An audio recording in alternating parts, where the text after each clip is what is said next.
In today's video, we're going to talk about how to remove a charge off of your credit reports. It doesn't matter if you're dealing with the original creditor or debt collector. I'm going to walk you step by step on how you can get that accomplished. But first, before I start that, I want to talk about some things because I want to get you into the right state of mind. Because if some of you are tired, some of you feel like that you're working too much, overwhelmed with life. You're trying different things to try to repair your credit, trying different things to try to get out of debt, and you just seem to probably run out of willpower, which is where you just feel like you're drained of all of your energy. And so what I want you to do is I want you to raise your hands like this. I want you to raise your hand like this is a victory. Because what you're about to learn today, you are about to learn how to actually do something that's going to give you the win that you want. I'm talking about giving you the win that you want. So raise your hands right now and say, I'm going to win. I'm going to win. I'm going to win. Like, you got to get yourself into the mode of winning. Some of the times you can lose and you can not be able to move forward in your life just simply because you just don't feel good. If you don't feel good, you're not going to take action. If you don't take action, you're not going to be able to get things accomplished. So right now, if you got to stand up, you can stand up, do like this, pause the video, whatever you got to do. If I want to get you into the right frame of mind to be able to get something accomplished that is probably blocking you from being able to move forward in your life. Charge-offs / write-offs are one of the most damaging things that can happen on your credit. And because here's the reason why. Number one, other creditors can see that you didn't pay another creditor. Number two, they could sell that debt to a debt collector and you can actually have two different entries for the same thing on your credit reports. That is actually why I came up with this strategy, because I would see that with my clients' credit reports. I'm like, you got a charge off here. They sold it to a debt collector.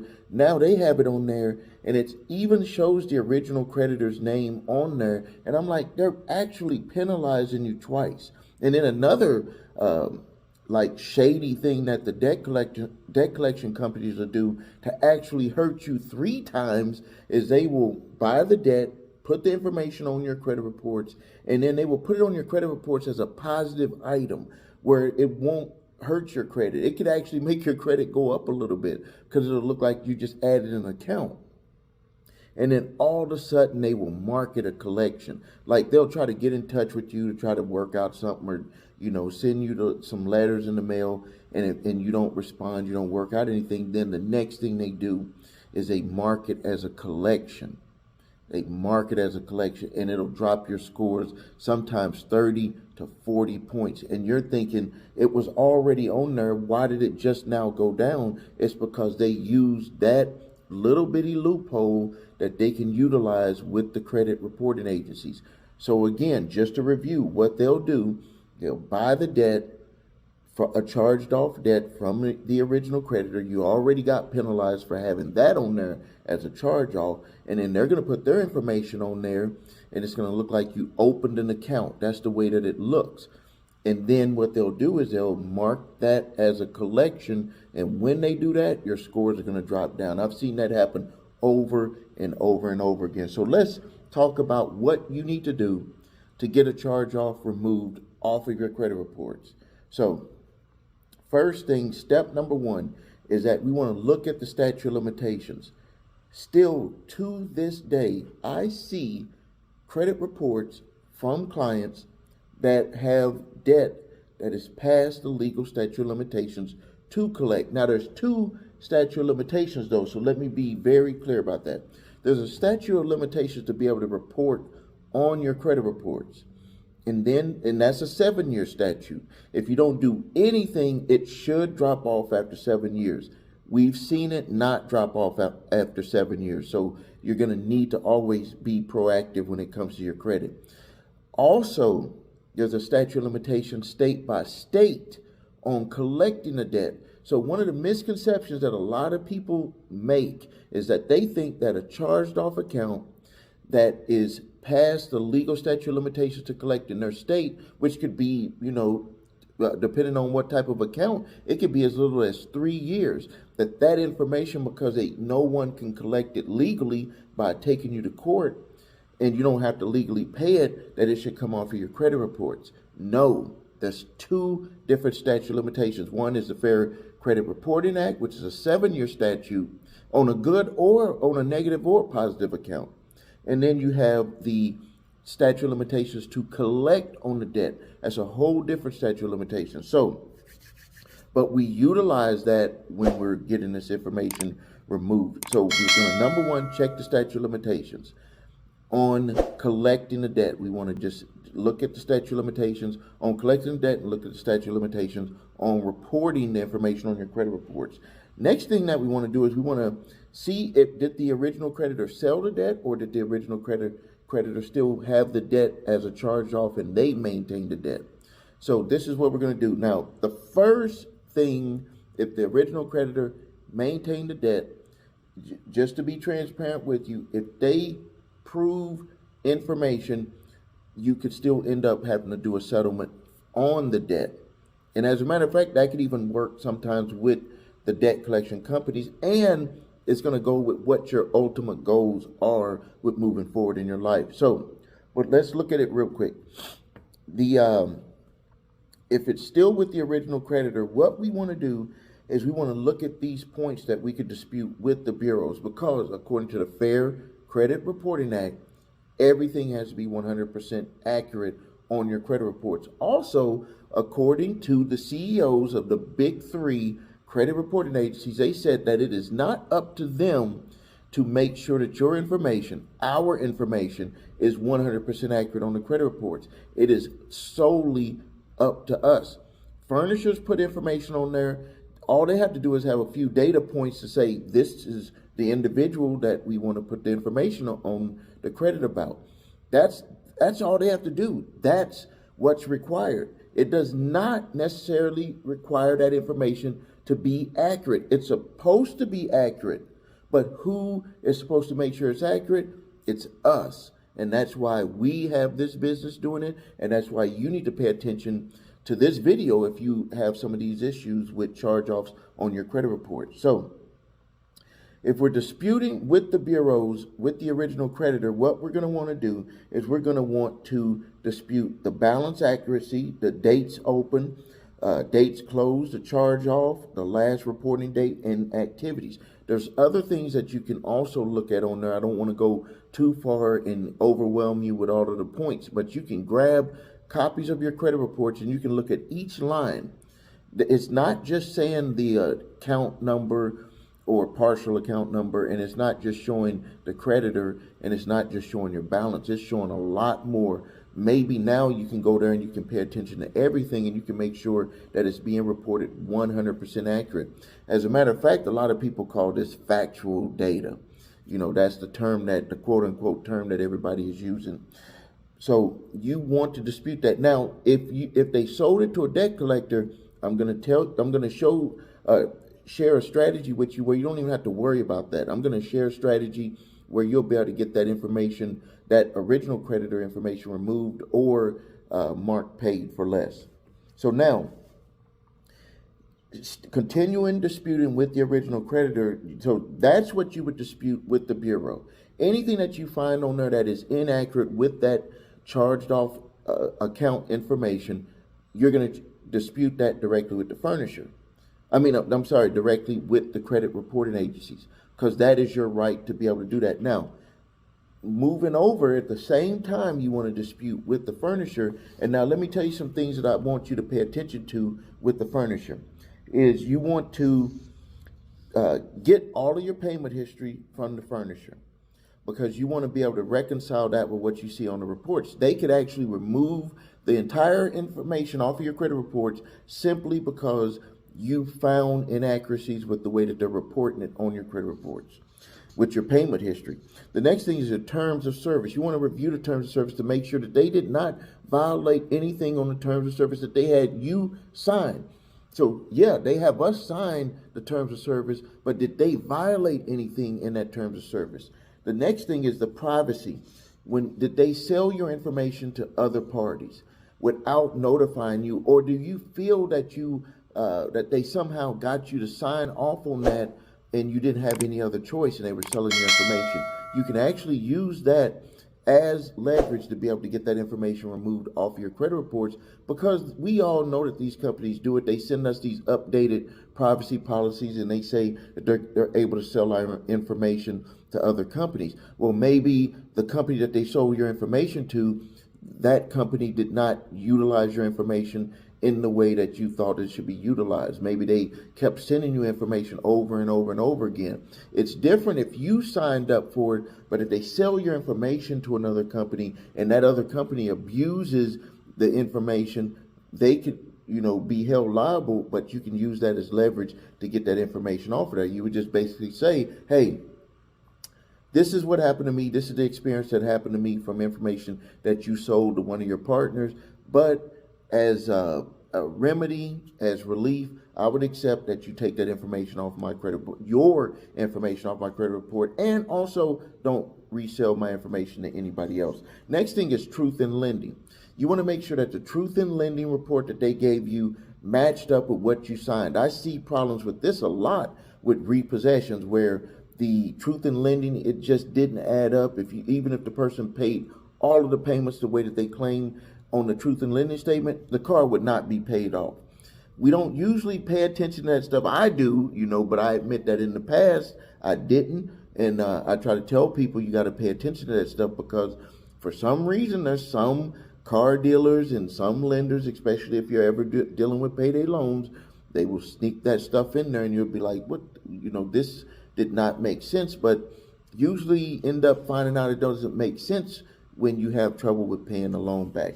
Also, you want to look at the usury laws, the interest rate laws for your state. That's just another way of looking at it.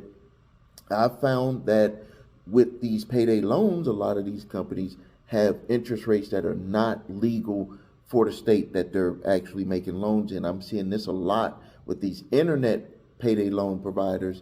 They think that they could just get away with it by being on an Indian reservation, and they make the loans out to different areas or in, some sort of exempt area that they have the business in. But when they come to your state to do where you sign off on that internet payday loan or any loan, I've seen this with some of the lending club stuff too. With any loan, you have a right to make sure that is within the guidelines for your state. So utilizing any of that, and there's other things too, but I don't want to overwhelm you, but that is enough right there for you to review to make sure that that was on the up and up to be able to get that information removed off your credit reports. That would be the remedy. The remedy would be if they violated any of these. It could just be one thing. If you stack them up and you have multiple things, that'll even make it better for you. But you would craft a letter to them once you got all of that information and you reviewed it, and you would let them know that they're in violation of the Fair Credit Reporting Act, and this would be dealing with an original creditor. Now, let's move over to a debt collector who has purchased your debt. First thing that I want you to do is when a debt collector purchases your debt, is you want to immediately craft your letter to the original creditor stating that they need to mark that information paid for less, or they could just choose to remove it. Paid for less, or they could just choose to remove it. Now, here's the background behind why this strategy works. I came up with it. Is that I was looking at some of the credit reports. Sorry, I got my computer flashing here. I was looking at some credit reports back in the past, and I was like, what actually happened is we did a settlement with an original creditor for a client, and they just marked that it was paid for less. And I was like, they don't mark that it was paid for less by you. They don't say it was paid, they don't put any of that information on there. It's just, that's just, they're just thinking that everybody's automatically thinking that way. But I also saw when a company purchased a debt, like a mortgage took, bought out another mortgage and it was, or you got refinanced and it was on another, with another mortgage company, I had noticed that they did not put that information and say, this mortgage that was here was paid off by this new company and it's over here on the credit report. No, they didn't say that. They just said it was paid, or it was transferred, or it was paid for less.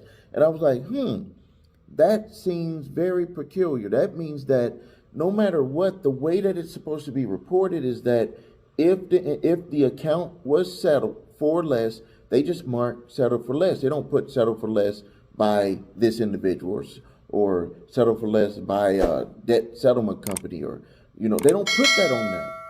So I just said, okay, let me test it. Let me just test it, see what happens. And guess what happened? The company started either removing it off of the credit reports, or they would put paid for less. Because it doesn't matter. If a debt collector buys the debt, it does not matter. Just like if it was purchased, paid off by a refinance, or paid off by doing debt consolidation by another company, it does not matter. What matters is that they have to report that accurate. And it does not matter how much they settled the debt for. It does not matter. They could buy it for 1 penny. It does not matter. It was settled for less. And they need to mark it on your credit reports, settled for less. Now, you might have to have some back and forth. You can utilize the letter that you got from the debt collector to even prove that, because they'll say that they purchased the debt. Now, they try to get away with it by saying that the debt was assigned to them. But this is where they'll be trapping themselves if they try to take you to court, because there's going to always be a bill of sale when they try to come after you if they're trying to sue you. So, and this is part of the debt validation process that I'm going to talk about. So that's how we deal with the original creditor. Done, gone, you do the work, keep working on it. Think about that victory, because it will happen if you continue and you work on it. Get their response, read it over, make your response, but the ultimate goal, you want them to remove it. You have the proof that they purchased the debt, that they sold the debt to a debt collector. It's paid for less. Does not matter if they do it or you do it. It does not matter. They will try to make you think that way, but it does not matter. Now, when we're dealing with the debt collector, if you've been watching my videos, so you know what I tell you to do, but we're going to do a quick review of it. Is that you with that debt collector, you're going to make sure that debt collector has all of the documentation to be able to come after you for that debt. So you'll be able to, number one, look at the way that debt collector put that information on your credit reports, and you can go after them to get that removed using the Fair Credit Reporting Act, because even though they're a debt collector, they still have to report it the right way on your credit reports. If you never opened an account with them and they have that on there as a new trade line, which is a strategy that they do to try to make you do something before they mark it as a collection, see, they've already violated. You did not open an account with them. You will be able to have the proof if you have a paid monitoring service. It keeps all of the different months of the credit reports, and you could use the credit bureau's own information, which was sent up by the furnisher, which is the debt collection company, that they open a new account. You never sign to open a new account, but it'll show that way. You don't have to take my word on it. Look at your credit monitoring, and if you have a collection account on there, and you had the credit monitoring service for months before they put that on there, now I want you to go and pay attention to how it looked the first month that they put it on there. If it looks like they just opened an account and that they did not have it as a collection account at the beginning, you already got them on the Fair Credit Reporting Act. And then you're also going to make sure, according to the Fair Debt Collection Practices Act, that you do a full debt validation, making them prove everything. Now, don't worry about it. Don't worry about it. Remember, I want you to get that victory. I already can see it for you. I already can see that you had that victory coming for you. So what I'm going to do is I'm going to give you 3 letters that you're going to be able to use to be able to get the job done. So if you have debt that is coming after you that is past the legal statute of limitations to collect, I'm going to give you a letter, statute of limitations letter, where you can stop debt collectors from coming after you for debt that is past the legal statute of limitations for them to be able to collect in your state. If you don't know the legal statute of limitations to collect debt in your state, you can go to my website, thecreditrepairshop.com, and in my blog, type in statute, and you'll see statute of limitations for all 50 states. Now, pay attention to this. In the first columns, you're going to see written contracts and oral contracts. In the fourth column, you're going to see credit card or open-end accounts. Even payday loans could be considered an open-end account. Credit cards, open-end accounts. Lines of credit, open-end accounts. Those will usually have a shorter statute of limitations period. Also, for communications debt, cell phones, cable bills, utility bills, there's a 2-year statute of limitations on those. So you can actually get those removed based off of that.